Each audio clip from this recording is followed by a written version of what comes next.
Hello, good evening, and welcome. You just entered the arena. I'm Michael Coren, whether you like it or not, and thank you for joining me.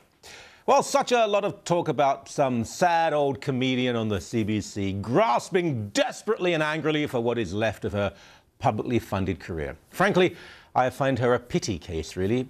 But then Toronto Mayor Rob Ford is hardly an inspiring figure, and he walks into pretty much every trap that the cliched left leave for him. This week, he was ambushed, and then his enemies campaigned to discredit him. Look, this isn't comedy. Comedy is supposed to shock, be original, most of all, be funny, not cosy, easy, safe, and made to confirm middle-class liberal prejudice. Offend everyone, never be acceptable. Comedy is not just newfies shouting suburban truisms and then being congratulated by the Canadian establishment. The CBC, it bores me. I was raised on public television in Britain, and you know what? I'm not even that ideological about the whole thing. Frankly, if the CBC were brilliant, I might play the hypocrite and say nothing. But it's banal, bland, self-loving, anti-intellectual, just poor. Its news coverage is adequate but severely uninspiring. Its comedies are painful, its dramas, with very few exceptions, vapid and old-fashioned. Look, forgive me if I sound disloyal, but spend some time watching the BBC or independent and private TV in the UK and see how cutting, funny, clever, insightful and groundbreaking they can be. My first job in Canada 25 years ago was at the CBC. There were some good people there, but the 3-hour lunches, the expense accounts, the assumptions of influence were vehemently disturbing. Adrienne Clarkson, God bless her, offered me a job on her new arts show back in 1988. I turned her down, and she wasn't happy. Adrienne isn't used to being turned down. Now, she and then another CBC hack became governors general.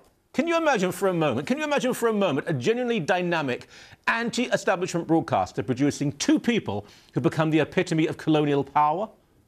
Many years ago, Mordecai Richler asked me to write his authorized biography. Now, in the end, I repaid the advance. I just couldn't do it. I liked him, but I'd had enough of post-war Jewish Montreal to last me several lifetimes.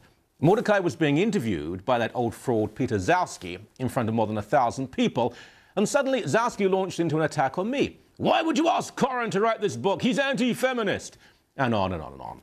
Richler, the real thing, and very non-CBC really, granted that I was a good guy. But Zowski, the doyen of the corporation, who had met me, just once, had already told friends that no matter how many books I sold, I was never to be on CBC radio. The same occurred with my last book, Why Catholics Are Right. It's brilliant. 35,000 copies sold. Bestseller for 3 months. Interviews all over North America and in Europe now, but not even acknowledged by the CBC. Oh, look, it's not about me, for goodness sake. It's about you. Even those of you who believe in public television. Do you sincerely believe that this is good value for your dollar? I've been turned away from a booked TV appearance actually at the reception desk because of political pressure. I've been told by CBC staff, I can't name them, that I and any number of conservative-minded people will never be allowed to appear. Mary Walsh, you wouldn't get a mailroom job in London or New York. So why the anger? Well, actually, I suppose you're angry precisely because you know that. Men used to run away to sea. Now they run away to the CBC.